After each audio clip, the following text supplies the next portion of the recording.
Hi friends and fans, it's Michael Pierce back for another health update. Yeah, today's topic is getting back to the source, or at least the source of my online passion. Excuse me. Today I'm working on a post for my blog about how I almost died of a broken heart. To that end, I want to share a small piece of my story which is not well circulated or well covered so far on my blog. Um, I'm the oldest of seven kids. Um, I left the house when I was 18 years old. I came from a broken home. My parents had divorced about 1 year before I left the house when I was 17 years old. My mom went on to have two more children after my dad left the house, and he went on to marry again and adopt two more children. So I think that's five, seven, nine. Um, he has a second wife, and they have three children that she brought into the relationship. So I think I'm up to 12 siblings now. Because of the marriages, I'm not the oldest, but I'm the oldest of the original seven. And because of that, a lot of the family members look up to me and look to me to solve family issues. And that's the way it turned out when my mom passed after 10 days in the hospital in January of 2012. Um, wow, looking back, that's 3 years ago. Um, it's still hard. It's hard to talk about. But they say that those things that don't kill you make you stronger. And I know in my heart of hearts that that is true. Losing my mom was the hardest thing I ever experienced at that point. But right around the corner was coming the biggest surprise of my life. I thought I was healthy. I'd lost 60 pounds. I'd gone from 310 down to like 250, maybe 240. I'm not sure. I wasn't keeping track of it every day. I was only weighing myself like once a week, and I don't have it marked on a calendar or anything. I was just tracking as it slowly went down a pound or two a week. And I became skinnier and healthier, and skinnier and healthier, and skinnier and healthier. But when I got the phone call to say that my mom had been put in the hospital because she had been refusing to eat food and didn't want to take care of herself anymore, I was not truly shocked.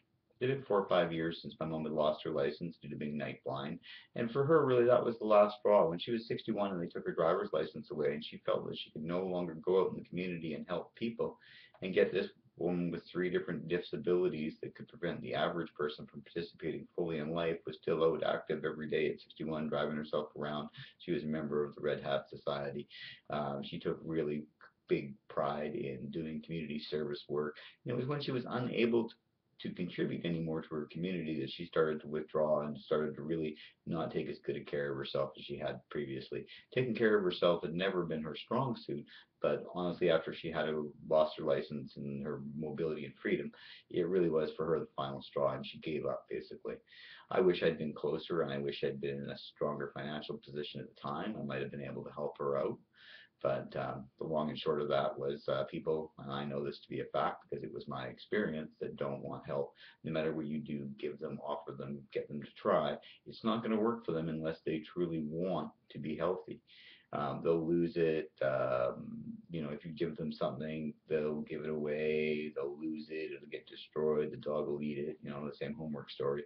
But yeah, it's a hard one. So I need to share this story because a lot of people don't know. I was warned by the nurse on duty when the night my mom passed that I should go get an echocardiogram, and it didn't dawn on me that I should take it seriously. I just filed it and didn't think about it again until I showed up at the hospital 30 days later with a pain in my chest. And it was like, wow, I wish I'd listened and gone and got that echocardiogram. Maybe they would have put me on blood thinners or clot busters and I would have had this heart attack.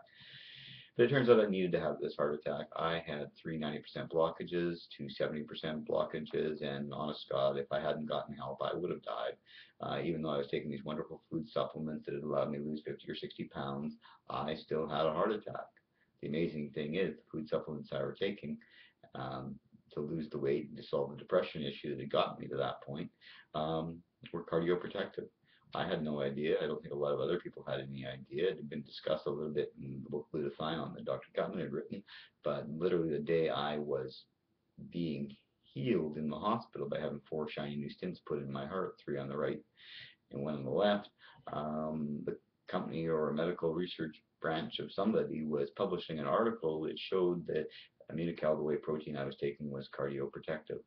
Um, wow, what that means is that my heart muscles suffered no damage, and that was proven on an echocardiogram 13 weeks after I'd had my heart attack. My results were so good that the nurse went out of the room, got her supervisor. Her supervisor redid all the tests because there was no permanent muscle damage. That lit me up. That got me on fire. That got me up to blood thinners at 5 months. 3 years later, I was down to 2 pills a day. They told me I'd have to take those 2 pills for the rest of my life, and I'm presently on the minimum dosage that anybody can prescribe of those 2 medications. And in 2 months, when I go to see my doctor, I'm going to be talking about which one of the two I can get off of first. And my intention is by the 5-year, 50% window, where half the people that have had heart attacks die, that I will be pill-free and still healthy. So I don't know whether you're facing heart health problems, but if you're here watching this video because I put it in the blog post about you could die from a broken heart, then you probably have heart health challenges or care about somebody that does. So do yourself a favor. Get off your ass. Get in touch with me. Call me at 250-703-6967 on my cell phone. I am available from 9 a.m. to 3 p.m. Pacific, Monday to Saturday.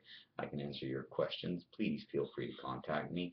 If you don't want to contact me directly, go back to my blog or go to the YouTube files and pick the heart health sections or the health code section and start listening, start paying attention, start doing something. I don't even care what it is. Just start doing something to get yourself healthier and moving forward. Because if you don't start today, there might not be a tomorrow. If I had not been taking the best food on the planet, bolstering my immune system, losing weight, becoming healthier, I would not have been prepared for the biggest challenge in my life. And I certainly wouldn't be sitting here talking to you today saying, I am perfectly healthy and ready for the second half of my life.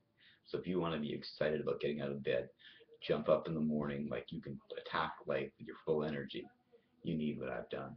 You need to know what I know. And you should stay in touch. Like, follow, comment, share this stuff. People need to know.